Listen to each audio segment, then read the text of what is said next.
আসসালামু আলাইকুম। স্বাগত জানাচ্ছি আরও একটা নতুন class, transmission and distribution of electrical energy 2। গত ক্লাসে আমরা দেখেছি এন কন্ডেন্সার মেথডের অর্থাৎ প্রান্তিক ক্যাপাসিটর মেথডের প্রথম ক্লাস। ওই ক্লাসে আমরা বোঝার চেষ্টা করেছি সর্বশেষ আমাদের যে অবস্থাটা ছিল সেটা হচ্ছে ভেক্টর ডায়াগ্রাম কীভাবে অঙ্কন করতে হয়। আর এই ভেক্টর ডায়াগ্রামটাই ছিল আমাদের সবথেকে গুরুত্বপূর্ণ একটা বিষয়, তার কারণ এই ভেক্টর ডায়াগ্রামের উপরেই ডিপেন্ড করে এখন আমাদের অঙ্কগুলো করতে হবে। তো আজকে যে ক্লাসটা নিয়ে হাজির হয়েছি সেটা হচ্ছে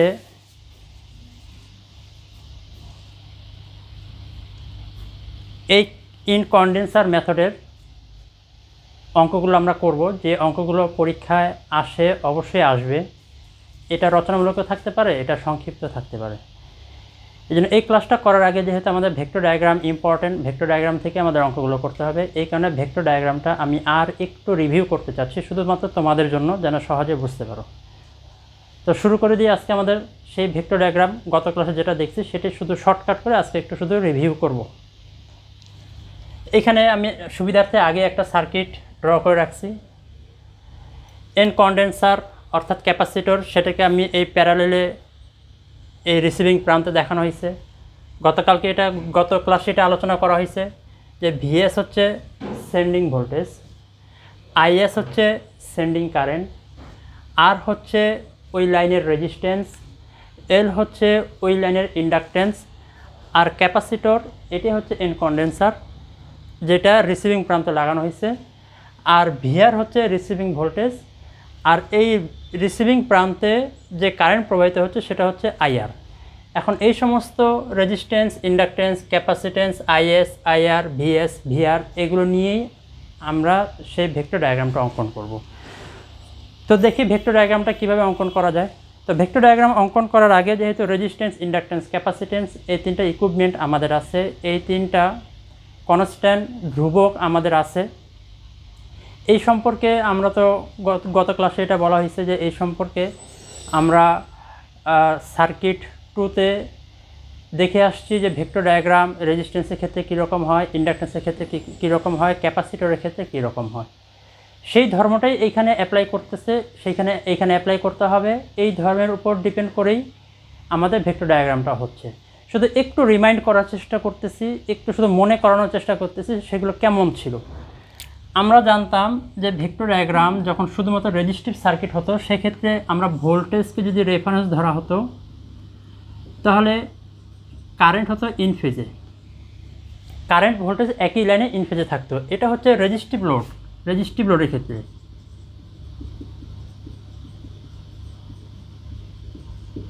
শুধুমাত্র রেজিস্টিভ লোডের ক্ষেত্রে। আর পিওর ইন্ডাক্টর লোডের ক্ষেত্রে কি হতো? পিওর ইন্ডাক্টর লোডের ক্ষেত্রে আমরা জানি যে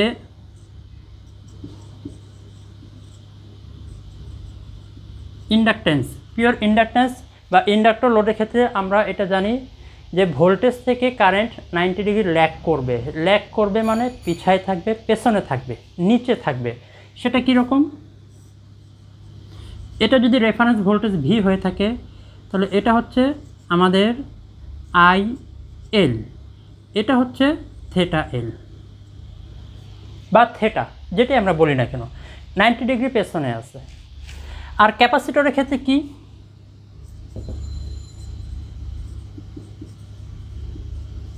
ক্যাপাসিটেন্সের ক্ষেত্রে ভোল্টেজ থেকে কারেন্টটা 90 ডিগ্রি লিডিংয়ে থাকবে, অর্থাৎ 90 ডিগ্রি উপরে থাকবে। কীরকম?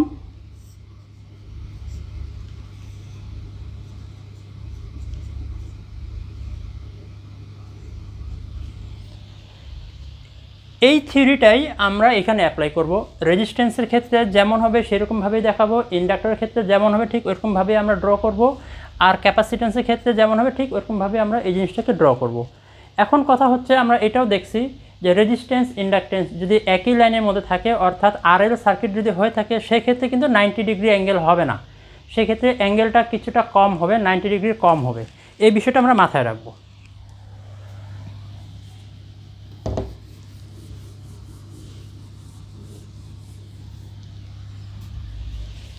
তো শুরু করে দিয়ে আমাদের ভেক্টর ডায়াগ্রাম খুব মনোযোগ সহকারে দেখতে হবে এবং বুঝতে হবে।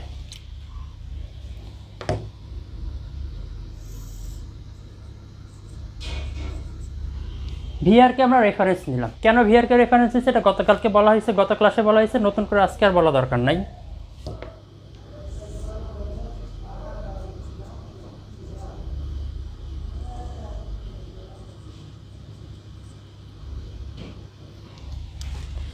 এই সমস্ত ভেক্টর ডায়াগ্রাম আমরা রিসিভিং প্রান্ত থেকে আস্তে আস্তে সেন্ডিং প্রান্তের দিকে আসবো, অর্থাৎ এই দিক থেকে আমরা ভেক্টর ডায়াগ্রামটা অঙ্কন করতে থাকবো। গত ক্লাসে এটা বলা হয়েছে যে এই ভেক্টর ডায়াগ্রামটা দুইটা পার্ট, একটা কারেন্টের ভেক্টর ডায়াগ্রাম, একটা ভোল্টেজের ভেক্টর ডায়াগ্রাম। আগে আমরা ভোল্টেজের ভেক্টর ডায়াগ্রামটা অঙ্কন করতেছি। তো ভোল্টেজের ভেক্টর ডায়াগ্রাম যদি কারেন্ট দেখি তাহলে কারেন্ট দেখলে কী হবে, এখানে কারেন্ট আইআর আগে চলে আসছে, এই জন্য আইআরকে আমরা নিয়ে নিচ্ছি। আচ্ছা, এরপরে যেহেতু আমাদের লোড প্রান্ত, আমাদের এখন কথা হচ্ছে এখানে আইআর কেন ল্যাগিং হলো, এটা কেন লিডিং হলো না, এটা কেন ল্যাগিং হলো, এটা লিডিং কেন হলো না, এটা হচ্ছে একটা প্রশ্ন। আমাদের যে লোড আছে এই লোডগুলো আমাদের প্রত্যেকটা লোডে আমাদের হচ্ছে ইন্ডাকটিভ লোড, রেজিস্টিভ লোড হয়ে থাকে, ক্যাপাসিটিভ লোড খুব কমই আমরা ইউজ করে থাকি। এই কারণে আমরা এটাকে ইন্ডাকটিভ লোড হিসেবে ব্যবহার করতেছি আইআর, যেটা পিওর না, কিছু পরিমাণে এটার সাথে অন্যান্য ইকুইপমেন্ট যুক্ত থাকার কারণে এটা পুরো 90 ডিগ্রি হচ্ছে না, কিছুটা নিচে থাকতেছে, 90 ডিগ্রি থেকে কিছু অ্যাঙ্গেল কমে থাকতেছে। এটা হচ্ছে আইআর। এখন আইআরের পর কোথায় আসলাম, এইখানে আইসি। যেহেতু এই আমাদের শাখাটা বা এই ক্যাপাসিটরটা শুধুমাত্র একটা ক্যাপাসিটর নিয়েই গঠিত, এখানে অন্য কোনো ইকুইপমেন্ট অর্থাৎ রেজিস্ট্যান্স নাই, ইন্ডাকটেন্স নেই। এজন্য এর মধ্যে যে প্রবাহিত কারেন্ট ভোল্টেজে ঠিক 90 ডিগ্রি লিড করবে, মানে উপরে থাকবে, সেটা হচ্ছে আইসি। এটা হচ্ছে সেই আমাদের 90 ডিগ্রি আইসি। এখন এখানে চলে আসলাম আমাদের আইএস, বাকি থাকলো শুধু আমাদের আইএস। আইএসটা কি, আইএসটা বোঝার আগে আমরা কারশফের কারেন্টের সূত্র যে আছে, কেসিএল আছে, সেই কেসিএলটাকে একটু দেখি।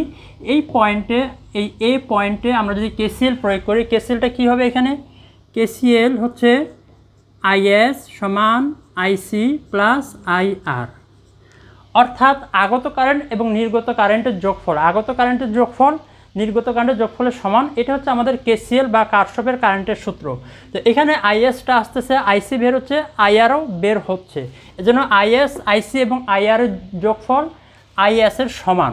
যেহেতু আইসি এবং আইআরের যোগফল আইএসের সমান, এই কারণে আমরা এটাকে যোগ করব। কিসে যোগ করব, আইসি এবং আইআর এই দুটাকে যোগ করব।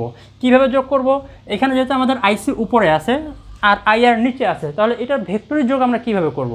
এই সমস্ত ক্ষেত্রে আমরা এই সমস্ত ভেক্টর সমাধান করার জন্য যেটা ব্যবহার করে থাকি সেটা হচ্ছে যে যদি 90 ডিগ্রি অ্যাঙ্গেলে থাকে তাহলে সেটা প্যারালেল আমরা ব্যবহার করে থাকি। তো প্যারালেল কীভাবে, যেহেতু এটা 90 ডিগ্রি উপরে, সো এখান থেকে আমাদের আইআরের 90 ডিগ্রি, মানে এইটার প্যারালেলে এটা আইসিকে দেখাই দিলাম, সেটা হচ্ছে আমাদের আইসি। এখন আইসি পেয়ে গেলাম, তাহলে আইআর পাইছি, আইসি পাইছি, তাহলে আইআর আর আইসি যোগ করলে কী হবে, আইএস।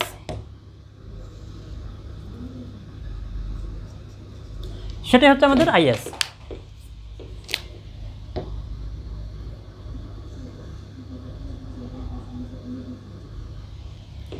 আমাদের কারেন্টের ভেক্টর অঙ্কন করা শেষ। এখন আমরা ভোল্টেজের ভেক্টরটা দেখব। ভোল্টেজের ভেক্টর কীভাবে দেখব, কীভাবে অঙ্কন করব, অবশ্যই আমরা সেই রিসিভিং প্রান্ত থেকে অঙ্কন করব। কিভাবে করব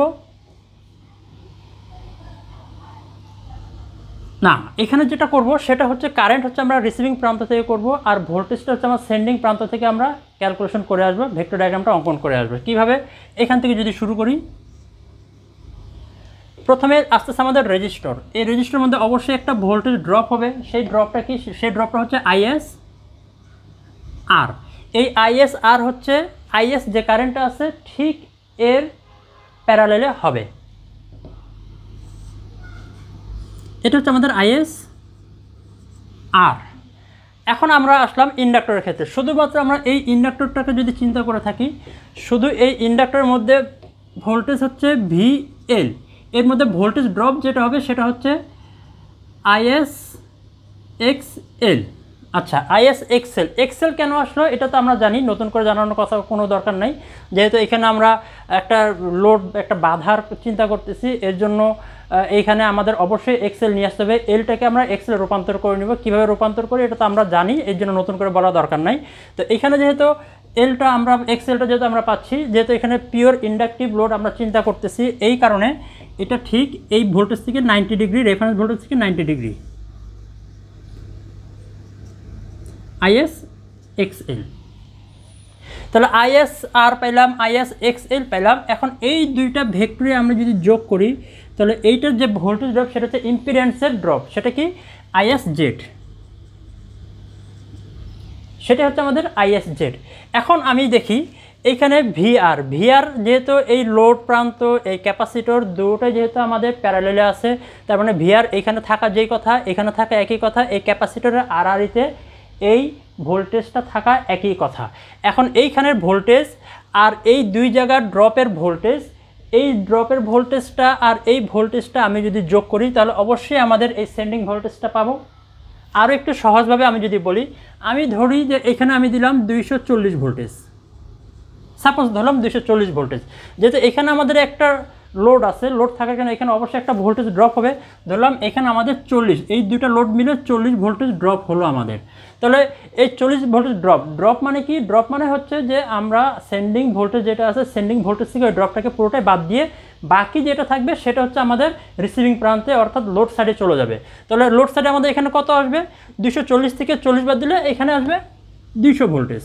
তাহলে আমি এখন দেখি এই 200 ভোল্টেজকে এই 40-এর সাথে যোগ দিলে কত হবে, সে আগের অবস্থায় ফিরে পাবো। তার মানে এখানে ভোল্টেজ ড্রপ এবং এইখানের যে ভোল্টেজটা আছে এই দুটাকে যোগ করলে আমি পাবো হচ্ছে ভিএস, সেটা এখানে হচ্ছে ভিআর, আর এইটার পুরোটা ড্রপ হচ্ছে এই আইএস জেড, এইটাকে যোগ করলে হবে ভিএস। তাহলে আমরা ভোল্টেজটা পেয়ে গেলাম। এখন এখানে একটা অ্যাঙ্গেলের বিষয় আছে, অ্যাঙ্গেলটা কি হবে? অ্যাঙ্গেলটা হচ্ছে ভিআর এবং আইআর এর মধ্যবর্তী অ্যাঙ্গেল হচ্ছে থেটা আর, ভিএস এবং আইএস এই দুটার মধ্যবর্তী অ্যাঙ্গেল হচ্ছে থেটা এস। এই অ্যাঙ্গেলগুলো আমাদের পাওয়ার ফ্যাক্টর বের করার জন্য লাগবে। এর জন্য থেটা আর কোনটা হচ্ছে এই ভিআরের যে রেখাটা আছে সেই রেখাটা, এবং আইআর যেহেতু থেটা আর তার মানে ভিআর এবং আইআরের মধ্যে সম্পর্ক, আর এখানে যেহেতু থেটা এস তার মানে ভিএস এবং আইএস এর মধ্যে সম্পর্ক। তো এইটাই হচ্ছে আমাদের সেই ভেক্টর ডায়াগ্রাম।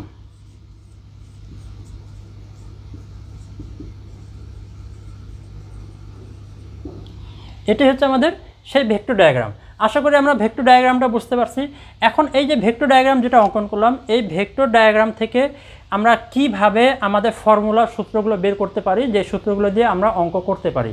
বইয়ের মধ্যে তো অনেক বিস্তারিতভাবে আলোচনা করা আছে, অনেক সুন্দর করে আলোচনা করা আছে এবং অনেক বড় করে আলোচনা করা আছে, যেই কারণে বই খুললেই আমাদের ভয় লাগতেছে যে এক্সএল এক্সসি এগুলো আবার কোথা থেকে কীভাবে কী হলো না হলো, এই বিভিন্ন ধরনের অ্যাঙ্গেল, এত অ্যাঙ্গেল কীভাবে আসলো, মাথা আমাদের ঘোলা যাচ্ছে। এই জন্য বই কী আছে আলহামদুলিল্লাহ সেটা ঠিক আছে, বই ছাড়াও আর অন্যান্য ওই একই জিনিস অন্যভাবে সমাধান করা যায়, যেটা সমাধান করলে আমরা সহজভাবে বুঝতে পারি।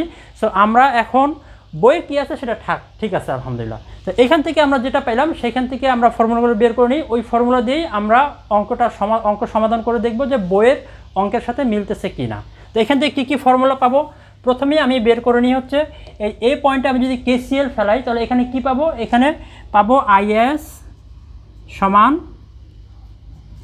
আইসি প্লাস আইআর, এটা হচ্ছে আমাদের প্রথম ফর্মুলা। এখানে যদি কেসিএল ফেলাই, আইসি এবং আইআর এর যোগফল হচ্ছে আইএস।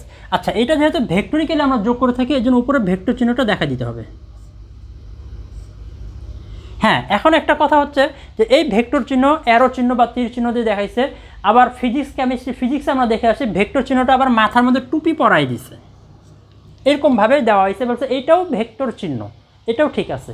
তো আমরা এই অ্যারো চিহ্নটাকে ইউজ করব। আচ্ছা, এখান থেকে আমরা আইএস পেয়ে গেলাম। এখন আর কী পাবো এখান থেকে আমরা? আর যেটা পাবো সেটা হচ্ছে ভিএস। ভিএসটা কীভাবে পাবো? ওই যে বললাম একটু আগে যে এই যে 240 ভোল্টেজ দিয়ে যে বিষয়টা বুঝাই দিলাম, ওই জিনিসটা এখানে আছে। তার মানে হচ্ছে এই প্রান্তের ভোল্টেজ এবং এইখানে ভোল্টেজ ড্রপ, এই দুইটা যোগ করলে আমাদের এই সেন্ডিং ভোল্টেজটা আসবে। সেটা কিভাবে আসবে? VR plus is Z. Is Z কেন হলো? আমি এই দুইটাকে এই দুইটা ড্রপকে, এই দুইটা লোডকে, এই দুইটা বাধাকে আমি একসাথে বিবেচনা করতেছি, যেটাকে আমি ইম্পিডেন্স বের করে নিছি, যে ইম্পিডেন্স হচ্ছে জেড। তাহলে এই টোটাল ইম্পিডেন্স অর্থাৎ এই দুইটা লোডের মধ্যে যে টোটাল বাধা যেটা, সেটা হচ্ছে ইম্পিডেন্স। এই ইম্পিডেন্সের কারণে এখানে যে ড্রপটা হচ্ছে ওটা হচ্ছে ভোল্টেজ ড্রপ।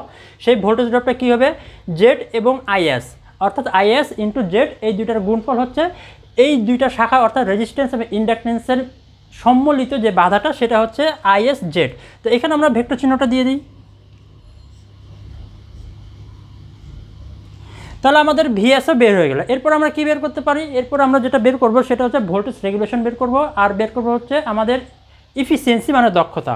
ভোল্টেজ রেগুলেশন বের করার সূত্র কি, পার্সেন্টেজ ভি আর ইজি সমান sending voltage minus receiving voltage divide by receiving voltage into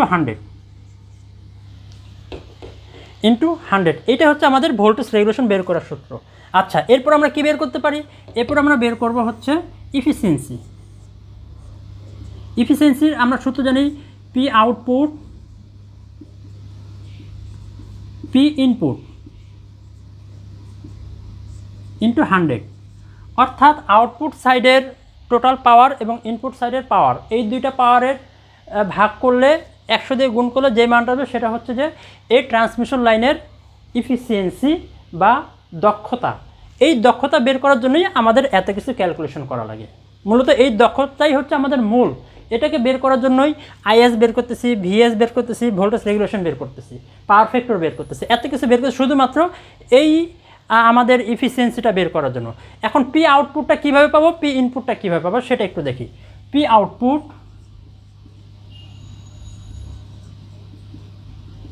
মানে আউটপুট সাইডের পাওয়ারটা। আউটপুট সাইডের পাওয়ার কী হবে, আমরা পাওয়ারের সূত্র জানি, পি সমান ভি আই কস থিটা। এটা আমরা পাওয়ারের সূত্র জানি। যেহেতু আমাদের এটা রিসিভিং সাইডের পাওয়ার, এর জন্য এখানে হচ্ছে ভি হবে ভিআর, আই হবে আইআর কস থিটা আর। এটা হচ্ছে আমাদের আউটপুট সাইডের পাওয়ার। আচ্ছা, এই যে পাওয়ারটা যেটা পাচ্ছি এটা হচ্ছে আমাদের অ্যাক্টিভ পাওয়ার, মনে রাখতে হবে এটা হচ্ছে আমাদের অ্যাক্টিভ পাওয়ার। আচ্ছা, এখন ইনপুট পাওয়ারটা কীভাবে পাবো, পি ইনপুটটা কীভাবে পাবো, আমি ওই একই জিনিস যদি চিন্তা করে থাকি যে এখানে আমি সেন্ডিং প্রান্তে দিলাম 240 ওয়াট বা 240 কিলোওয়াট, যেটা আমি বলি না কেন, 240 ওয়াট পাওয়ার আমি সাপ্লাই করলাম। এখন এইখানে এই ড্রপটার কারণে এখানে একটা পাওয়ার লস হচ্ছে, সেইখানে ধরলাম আমি এখানে 40 ওয়াট পাওয়ার লস হচ্ছে। তাহলে এই 240 থেকে 40 ওয়াট অবশ্যই বাদ যাবে, যে 40 ওয়াটটা আমার হাতে অর্থাৎ রিসিভিং সাইডে এখন আমি পাই নাই। এই কারণে এই 240 থেকে এই 40 ওয়াট বাদ যায়, বাকি যতটুকু থাকবে এটা আমার হাতে আসবে অর্থাৎ রিসিভিং প্রান্তে আসবে, সেটা হচ্ছে 200 ওয়াট। অর্থাৎ আমি বলতে পারি যে রিসিভিং প্রান্তের পাওয়ার এবং যে ড্রপটা হয়েছে ওই ড্রপের পাওয়ার, এই দুইটা পাওয়ারকে যোগ করলে আমার ইনপুট পাওয়ার, সেন্ডিং পাওয়ার, এটা আমি পাবো। তাহলে ইনপুট পাওয়ার সমান কি, আউটপুট পাওয়ার কোনটা, এই যে আমরা বের করে নিচ্ছি, ভিআর আইআর কস থিটা আর। আচ্ছা, এটা কোন পাওয়ার ছিল, এটা কিন্তু একটু আগেই বলছি, এটা ছিল অ্যাক্টিভ পাওয়ার। এটা কিন্তু মনে রাখতে হবে আমাদের। পাওয়ার তো 3 প্রকার, অ্যাক্টিভ পাওয়ার, রিঅ্যাক্টিভ পাওয়ার, অ্যাপারেন্ট পাওয়ার, এই 3 প্রকার পাওয়ার। তো 3 প্রকার পাওয়ারের মধ্যে এটা হচ্ছে আমাদের অ্যাক্টিভ পাওয়ার। আচ্ছা, এখন এর সাথে যোগ হবে আরও একটা পাওয়ার। কোন পাওয়ারটা যোগ হবে, এইখানে যে ড্রপটা হচ্ছে, এই যে পাওয়ার লসটা হচ্ছে, এই লসটা এখানে যোগ করতে হবে। এখন এখানে লস, কোনটা লস যোগ করব, এখানে তো আমাদের এই এক্সেলের কারণে একটা লস হচ্ছে, আবার এই আর এর কারণে একটা লস হচ্ছে। এখন এখানে বুঝতে হবে যখন এক্সেল চলে আসতেছে তখন ওটা কিন্তু আমাদের আর অ্যাক্টিভ পাওয়ার থাকতেছে না। অ্যাক্টিভ পাওয়ার মানে রেজিস্টিভ পাওয়ার, যে লসটা হচ্ছে সেটা হচ্ছে আমাদের অ্যাক্টিভ পাওয়ার। অর্থাৎ এখানে এই পাওয়ারটা হচ্ছে আইএস স্কোয়ার আর, তার মানে এটাও আমাদের অ্যাক্টিভ পাওয়ার, এটাও আমাদের অ্যাক্টিভ পাওয়ার হয়ে গেল। তাহলে অ্যাক্টিভ পাওয়ারে যোগ করা যায়, অ্যাক্টিভ পাওয়ার রিঅ্যাক্টিভ পাওয়ারে যোগ করা যায় না, অ্যাক্টিভ পাওয়ার অ্যাপারেন্ট পাওয়ারে যোগ করা যায় না, শুধুমাত্র active power to active power যোগ করা যায়, reactive power to reactive power যোগ করা যায়, apparent power to apparent power যোগ করা যায়। এই জন্য আমরা active power to active power যোগ করলাম, এই কারণে এখানে আমরা এক্সেলকে নিলাম না। আচ্ছা, তাহলে এখানে আমাদের ইনপুট পাওয়ার চলে আসলো। এখন এই ইনপুট পাওয়ার এখানে ভিআর আইআর কস থিটা আর আই স্কোয়ার আর এই মান ফেলাই দিয়ে এখানে ক্যালকুলেশন করে যেই মানটা আসবে সেই মানটা আমি এখানে বসাই দিব, আর আউটপুটে যে মানটা আসবে সেখানে বসাই দিব। এরপর এই দুইটাকে ভাগ করে 100 দিয়ে গুণ দিলে যেই মানটা আসবে সেটাই হচ্ছে আমাদের এই ট্রান্সমিশন লাইন। সেটা যত বড়ই হোক না কেন, যত কিলোমিটারই হোক না কেন, ওই ট্রান্সমিশন লাইনের আমাদের দক্ষতা। তো আমরা দক্ষতা পর্যন্ত চলে আসলাম। এখন এখান থেকে পাওয়ার ফ্যাক্টর বের করা দরকার। পাওয়ার ফ্যাক্টরটা কীভাবে বের করব? পাওয়ার ফ্যাক্টর সম্পর্কে আমরা জানি যে কারেন্ট এবং ভোল্টেজের মধ্যবর্তী অ্যাঙ্গেলের কোসাইনের মান, অর্থাৎ এখানে আসে এই ভোল্টেজ, এই কারেন্ট, এই মধ্যবর্তী যে অ্যাঙ্গেলটা, এই অ্যাঙ্গেলটার কোসাইনের মান অর্থাৎ কস থিটার মান।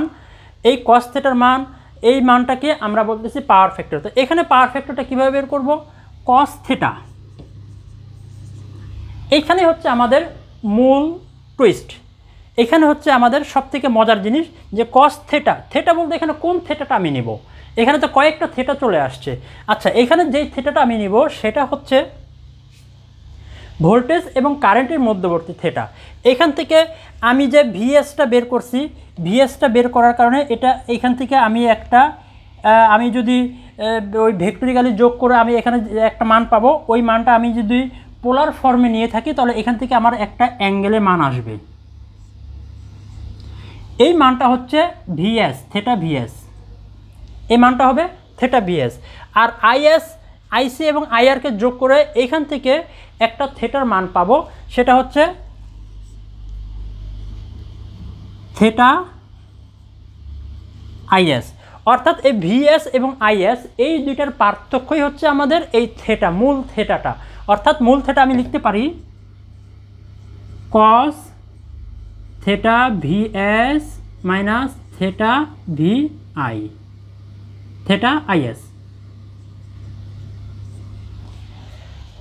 Theta VS, theta IS. আশা করি কস এইখান থেকে পাওয়ার ফ্যাক্টরটা কীভাবে বের করতে হয় সেটা আমরা বুঝতে পারছি। এখন আমরা এই ফর্মুলার উপর ডিপেন্ড করেই আমরা আমাদের একটা অঙ্ক করে দেখব। এই ফর্মুলার দিকে আমি যদি এখন তাকাই তাহলে দেখা যাবে যে বইয়ের মধ্যে যেইভাবে ফর্মুলা বের করছে ওই ফর্মুলার সাথে কিছু কিছু মিলতেছে, পুরোটাই মিলতেছে না, ম্যাক্সিমামই মিলতেছে না, অল্প একটু মিলতেছে। তো এখন অল্প একটু মিলতেছে, আসলে আমাদের ফর্মুলা ঠিক আছে কিনা বই থেকে আমরা একটা অঙ্ক করে দেখি।